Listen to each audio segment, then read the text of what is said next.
Hello, Bitten by Books. This is Jaye Wells, and I am the author of the Sabina Cain Urban Fantasy series, and Rachel asked me if I'd be willing to read a little bit for you guys today, which I thought was kind of cool because people can't always make it to book signings. So I'm going to read a little bit from the first chapter of Red-Headed Stepchild, and then if I have time, which I'm hoping I do, I am going to read a scene from my short story Vampsploitation, which is a prequel to Red that came out in, well, it's called Love Bites in the UK and The Mammoth Book of Vampire Romance 2 in the US. So I don't have a lot of time, so I'm going to read fast. If I can open it. Here we go. Digging graves is hell on a manicure, but I was taught good vampires clean up after every meal. So I ignored the chipped onyx polish. I ignored the dirt caked under my nails.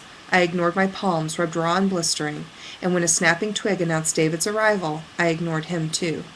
He said nothing, just stood off behind a thicket of trees waiting for me to acknowledge him. Despite his silence, I could feel hot waves of disapproval flying in my direction. At last, the final scoop of earth fell onto the grave. Stalling, I leaned on the shovel handle and restored order to my hair. Then I brushed flecks of dirt from my cashmere sweater. Not the first choice of digging attire for some, but I always believed manual labor was no excuse for sloppiness.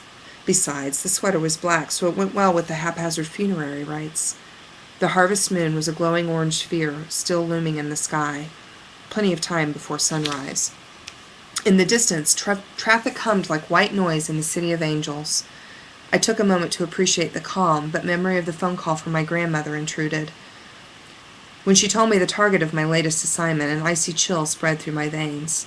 I'd almost hung up, unable to believe what she was asking me to do, but when she told me David was working with Clovis Trachea, white-hot anger replaced that chill.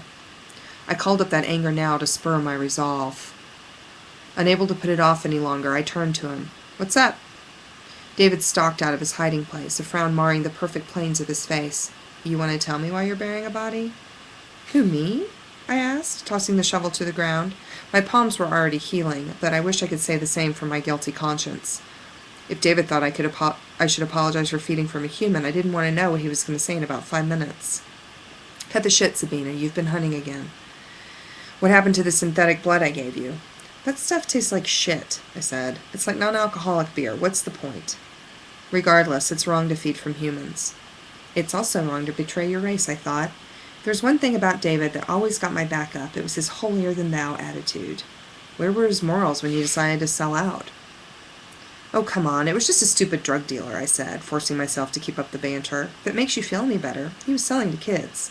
David crossed his arms and said nothing. "Though I have to say, nothing tastes better than typo mixed with a little cannabis." A muscle worked in David's jaw. "You're stoned?" "Not really," I said, "though I do have a strange craving for pizza, extra garlic." He took a deep breath. "What am I going to do with you?" "First of all, no more lectures. We're vampires, David. Mortal codes of good and evil don't apply to us." He arched a brow. "Don't they?" "Whatever," I said. "Can we just skip the philosophical debates for once?" He shook his head. "Okay, then, why don't you tell me why we're meeting out here?" Heaving a deep sigh, I pulled my weapon. David's eyes widened as I aimed the custom-made pistol between them. His eyes pivoted from the gun to me. I hope he hadn't noticed the slight tremor in my hands. "I should have known when you called me," he said. "You never do that." "Aren't you going to ask me why?" His calm unsettled me. "I know why." He crossed his arms and regarded me closely. "The question is, do you?" Okay, so that's part of chapter 1 of Red-Headed Stepchild, and this short story, Vampsploitation, is a prequel to Red-Headed Stepchild that also sets up backstory for The Mage in Black, which comes out in April 2010. And this story is set in Los Angeles in the late 70s, and it's Sabina's first assignment as an assassin. And she's teamed up with a more experienced assassin, so she's basically shadowing him. And they've just had a pissing match over who's in charge before the scene starts. So here we go. Oh, also, if you're easily offended, you might want to stop now. Just saying. A small bell dinged over the door as Slade held it open and motioned for me to go first. He'd been surprisingly quiet after our little chat. I took that as a good sign, since he seemed the type who liked to bark orders unnecessarily. So as I brushed past him, I was feeling pretty good. At least until I caught a whiff of the store. A charming perfume of stale cigarettes, body odor, and dried semen. TNA video lay in the armpit of the San Fernando Valley. The introduction of VHS tapes a few years earlier had revolutionized the adult film industry, and TNA was just one of the many new establishments catering to the discerning wank film connoisseur. On the surface, it looked like your typical video store, except with sections dedicated to every fetish known to man, and sometimes beast.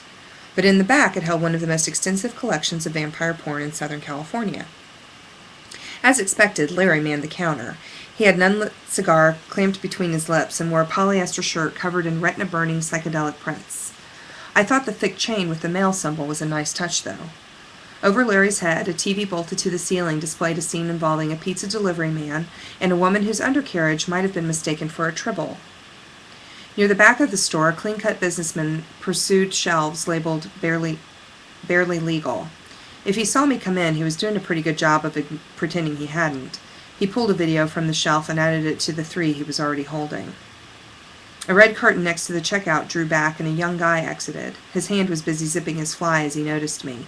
His cheeks went red, but he scuttled by so fast he left a breeze in his wake. Larry looked up from his racing forms as we approached. He ran a thick palm over his greasy hair and straightened his butterfly collar. His eyes groped my body in a way that left me wanting a shower. "If it isn't Sabina Kane. How can I help you, sugar?" He completely ignored Slade. "Is Zeke working tonight?" Larry's eyes narrowed. "Sabina, you wound me. I was hoping you were coming to accept my offer to make a blood film." I leaned back and tried to stifle my grimace. Blood films were fetish videos geared toward the vamp population. The last time I saw Larry, he told me he could make me a star. "Sorry, Larry, I haven't changed my mind," I said. "I'm just looking for Zeke." Larry's eyes narrowed. "You and everyone else." "What do you mean?" Slade said, leaning in. "Who the hell are you?" Larry demanded. "This is my colleague, Slade Corbin," I said. Larry looked Slade over with what he probably thought was an intimidating stare. Slade simply stared back, cold as ice. I covered my smile with a hand.